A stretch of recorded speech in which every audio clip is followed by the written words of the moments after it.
1950년 여름 서울 하늘에 검은 연기가 피어올랐습니다.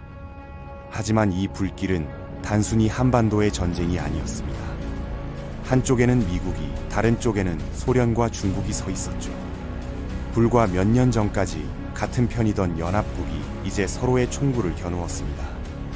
한국전쟁은 남북의 싸움이 아니라 세계 질서를 가른 냉전의 서막이었죠. 그 중심에서 한 나라의 운명이 어떻게 뒤바뀌었는지 지금 이야기해 보겠습니다.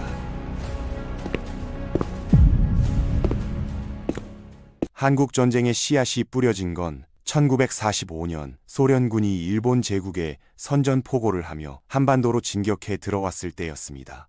1910년부터 일본이 점령하고 있던 한반도에서 소련군은 38도선까지 밀고 내려왔죠. 그런데 미군이 남쪽에 상륙하면서 소련의 남진이 멈춰섰습니다.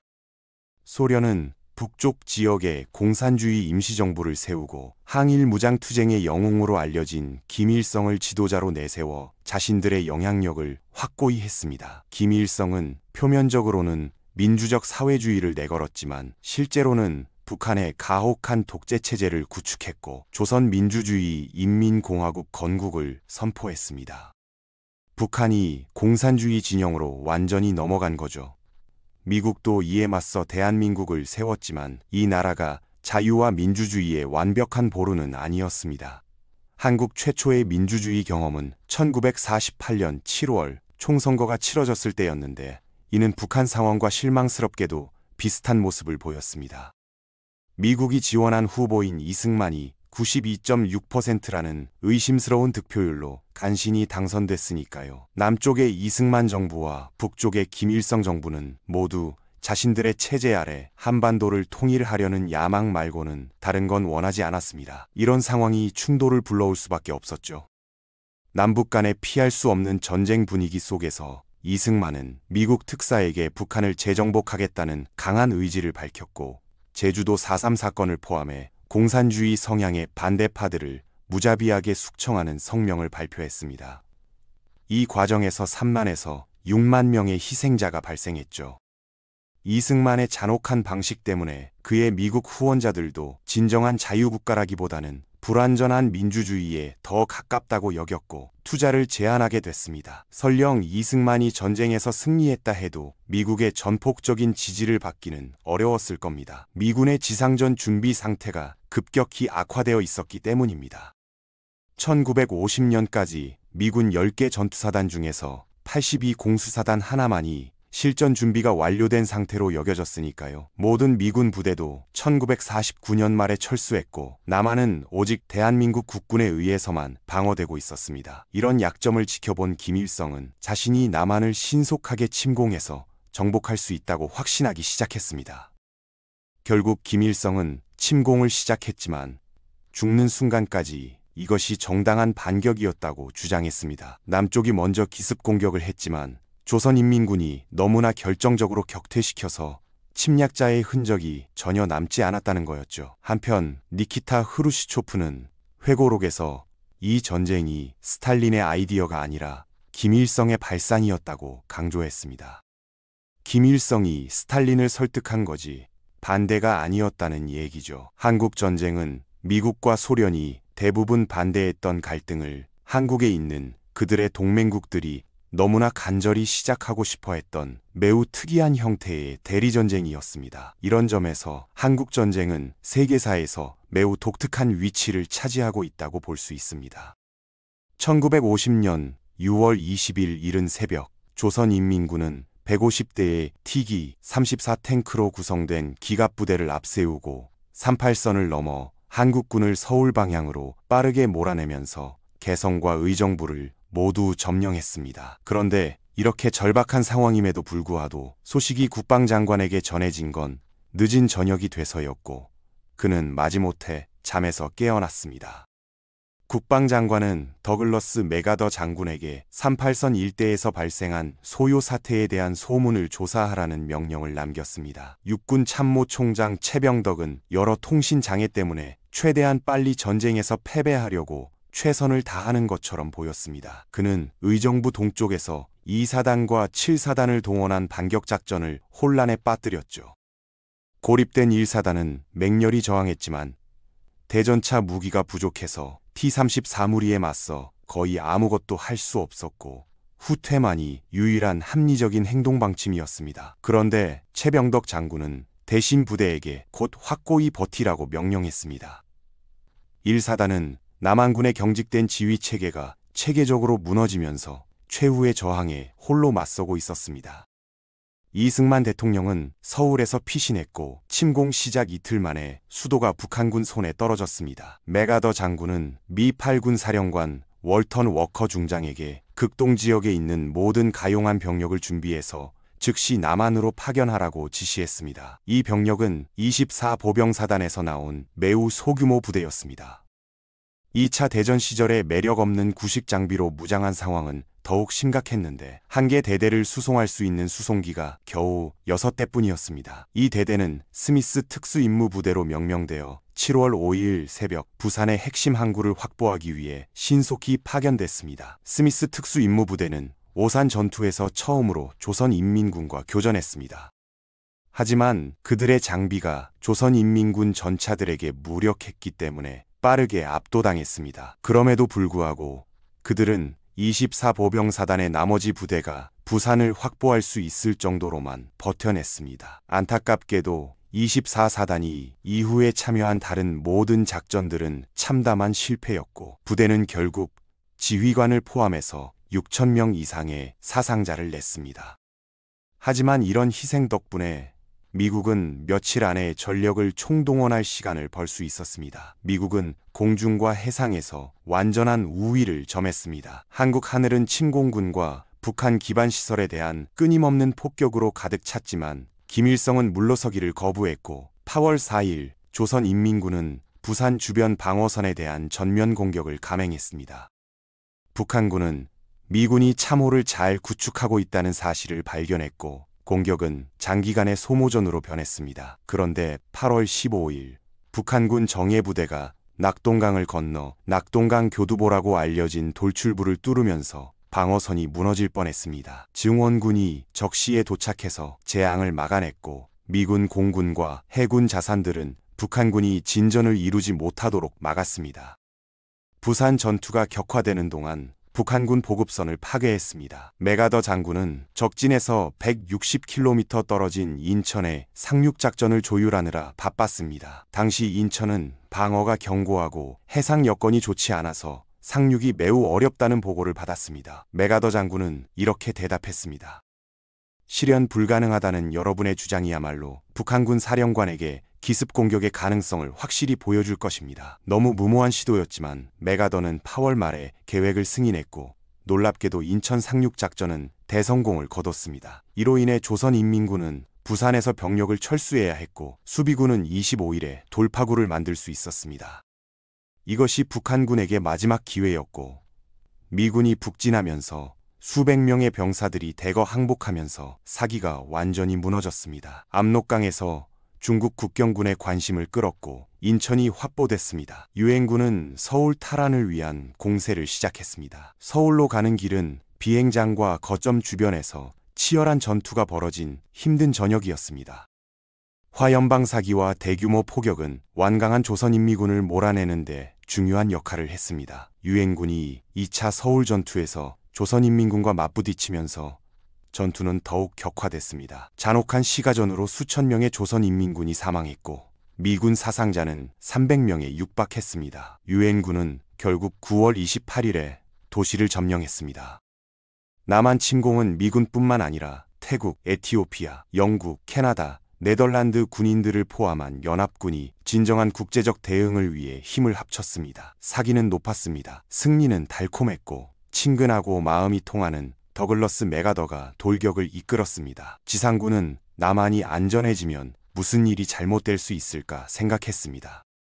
메가더와 그의 상관들은 김일성 정권에 치명타를 가할지 말지 논쟁했습니다. 이승만은 여전히 한반도를 자신의 통치하에 재통일하겠다는 결의를 굳혔고, 지상군은 부산과 낙동강 일대에서 벌어진 잔혹한 전투에서 북한이 입힌 피해에 대한 복수를 간절히 바랐습니다. 결국 합동참모본부는 메가더에게 북한을 침공할 수 있는 합리적인 성공 가능성이 있는 한 침공을 승인했습니다. 미국이 안주하며 북한 침공을 계획하는 동안 중화인민공화국은 북한에 더 가까이 군대를 이동시켰습니다. 결국 남한에서 치열한 전투가 끝난 후 압록강에 거의 50만 명의 병력을 집결시켰습니다. 평양은 놀라운 용이함으로 함락됐습니다. 낙담한 조선인민군은 사실상 저항을 하지 않았고 10월 19일에 수도가 함락됐습니다.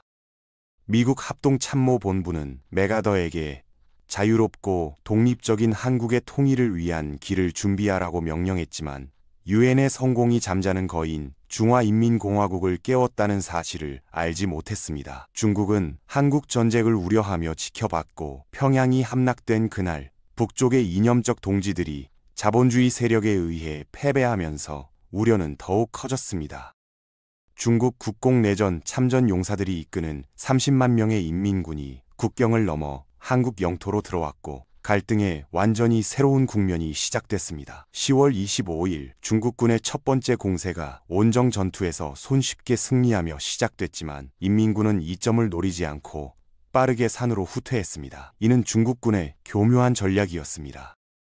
첫 번째 공세가 있은 지 일주일 만에 북한에는 겨울이 찾아왔고, 기온은 화씨 영하 8도, 섭씨 영하 22도까지 떨어졌고 강풍이 불었습니다. 이런 끔찍한 상황에도 불구하고 메가더는 공세를 계속해야 한다고 주장했지만, 12월 25일 청천강에서 중국군과의 두 번째 조우는 재앙이었습니다. 미군은 완전히 준비되지 않은 상태였죠. 이 군단이 전멸하고 미 8군이 무질서한 경로로 밀려난 후 27일 3만 명의 미 10군단이 장진 저수지 근처에서 17일 동안 12만 명이 넘는 중국군에게 포위됐습니다. 미군은 함정에서 벗어나기 위해 필사적으로 싸웠고, 마침내 흥남 항구로 탈출하여 대피했습니다. 생존자들은 씁쓸한 말장난으로 선택받은 소수라는 별명을 얻었습니다. 장진 저수지는 중국군이 정기적으로 미국의 적에게 양보하지 않는 끔찍한 전투였으며 선택의 여지가 없었습니다. 유엔 연합군은 방어에 나서야 했고, 평양은 12월 5일에 버려졌습니다. 급속한 후퇴로 유엔군과 한국 민간인은 모두 중국군의 진격전에 철수했고, 남쪽으로의 여정은 사고로 가득 차 있었습니다. 이 과정에서 수많은 피난민들이 목숨을 잃었습니다. 워커 장군의 죽음을 포함한 비극적인 사건들이 한국에 주둔한 모든 미군 사령관들을 괴롭혔습니다. 워커 장군의 후임자인 매튜 리지웨이 장군이 군대를 직접 방문했을 뿐 교착 상태는 완전히 공황 상태였습니다. 그럼에도 불구하고 연합군은 적의 진격을 막을 방법이 없었고, 1월에는 중공군 7개 부대가 서울을 휩쓸어 수비군을 후퇴하게 했으며, 세 번째로 세력이 바뀌었습니다. 포격의 충격을 받은 수비군은 미국의 공군력이 중공군의 보급선을 파괴하고 38도선으로 천천히 후퇴를 시작했을 때에야 안도감을 느꼈습니다. 유엔의 운명은 완전히 바뀌었지만 메가더 장군은 승리가 가능하다고 확신했고, 몇 주 동안 이런 불복종적인 행동을 견뎌낸 후 트루먼 대통령에게 한국 영토에서 핵무기 사용을 승인하도록 압력을 가했습니다. 트루먼은 메가더를 해고하고 리지웨이 장군을 대신 임명했습니다. 그동안 중국은 자체적인 연합군 문제를 겪고 있었습니다. 공중 우세는 여전히 절대적이었고, 북한은 끊임없는 미국의 폭격기 공격으로 인해 분화구가 있는 달 표면과 같았습니다. 리지웨이는 새로운 진지에서 여러 가지 계획을 실행했습니다. 울프하운드 작전이 그 첫 번째였습니다. 울프하운드 작전은 대규모 공중 정차 활동을 통해 인민군이 철수하지 않았거나 진지를 유지하고 있음을 보여줬고, 리지웨이는 이 정보를 이용하여 썬더볼트 작전을 개시했습니다. 썬더볼트는 유엔군을 서울로 이끌었지만, 대담한 공세 작전인 리퍼 작전으로 수도는 네 번째이자 마지막으로 주인이 바뀌었습니다. 서울은 이제 완전히 폐허가 된 상태였습니다. 이 지점부터 리지웨이와 유엔군은 압도적인 화력이라는 철학을 더욱 강화했습니다. 뛰어난 미국의 군사 기술을 활용하여 압도적인 수의 인민군과 동등한 경쟁 환경을 조성했습니다. 리지웨이는 북한을 탈환하기보다는 중국군을 섬멸하는 데 집중했지만 전쟁은 소모전으로 전락했고 포크차필과 화이트호스 마운틴 같은 전선과 주요 거점에서 피비린내 나는 줄다리기가 벌어졌습니다. 이런 고지들에서 주인이 바뀌면서 그 중요성이 더욱 커졌습니다. 화력이 우세하든 그렇지 않든 인민군은 여전히 전투에 참여했고 미 합동참모본부는 평양으로의 재진격이 최소 20만 명의 미군 사상자를 초래할 것으로 예상했습니다. 수천 명의 미군 사상자는 전쟁에 지친 미국 국민이 치러야 할 상상도 할 수 없는 대가였습니다. 미국 내 반전 여론이 높아지고 있었기 때문입니다. 유엔군이 워싱턴에서 중국 정치인들과 치열한 공방을 벌이는 동안 워싱턴은 다른 방법으로는 갈등을 종식시킬 가능성이 거의 없다고 판단하여 타협안을 추진하기 시작했습니다. 1951년 중반 리지웨이와 그의 측근들이 중국과 계속 싸우는 동안 평화회담이 시작됐지만 양측 모두 패배를 인정하고 싶어 하지 않았습니다. 정부와 유권자들의 반응을 두려워했기 때문이죠. 호전적인 외교관들과 사소한 문화적 오해로 인해 협상은 여러 차례 교착 상태에 빠졌습니다. 그 결과 6만 명이 넘는 한국군과 중국군 포로들이 송환을 거부하고 남쪽에 머물기를 원했습니다. 이로 인해 양측 간에 많은 논쟁이 벌어졌고 1953년 7월 27일 휴전협정이 최종적으로 체결될 때까지 1년 넘게 문제가 장기화됐습니다. 이 협정으로 38도선의 비무장지대가 설정됐습니다. 중립국 송환위원회가 설립됐고 이승만은 당연히 협정에 서명하는 것을 거부했습니다. 공식적으로 남북한은 오늘날까지도 전쟁 중입니다. 모든 것이 끝나고 나서도 현상 유지는 300만 명의 목숨을 앗아갔고 그중 대부분은 민간인이었습니다. 양측은 수많은 학살을 저질렀지만 미국은 2005년부터 2010년까지 적들의 잔혹 행위를 공개하면서 수년간 한국에서의 전쟁 범죄를 부인했습니다. 남한위원회는 전쟁 범죄에 대한 대규모 조사를 실시하여 82%가 남한군에 의해 저질러졌고 그중 18%가 북한군에 의해 저질러졌다는 결론을 내렸습니다. 많은 범죄가 베트남 전쟁과 같은 냉전 시대의 민간인들 사이에 숨어있는 공산주의 반군에 대한 두려움에서 비롯됐습니다. 한국 전쟁은 길고 피비린내 나는 전쟁이었지만 결국에는 무의미한 전쟁으로 평가받게 됐습니다. 전쟁이 끝난 후 한국은 완전히 새로운 모습으로 재건되기 시작했습니다. 남한은 미국의 지원을 받아 경제 발전에 박차를 가했고 북한은 소련과 중국의 도움을 받아 사회주의 체제를 더욱 공고히 했습니다. 분단된 한반도는 냉전의 최전선이 되었고 양측은 서로 다른 길을 걸으며 오늘날까지도 대치 상황을 유지하고 있습니다. 이 전쟁은 한반도뿐만 아니라 동아시아 전체의 정세에 큰 영향을 미쳤습니다. 한국 전쟁의 유산은 오늘날까지도 계속되고 있습니다. 분단된 가족들의 아픔, 군사적 대치, 그리고 통일에 대한 열망은 여전히 한반도에 살고 있는 모든 사람들의 삶에 영향을 미치고 있습니다. 이 전쟁을 통해 우리는 평화의 소중함과 전쟁이 가져오는 참혹한 결과를 깊이 깨달을 수 있습니다. 앞으로도 이런 비극이 반복되지 않기를 바라며 평화로운 통일의 그날을 기대해 봅니다.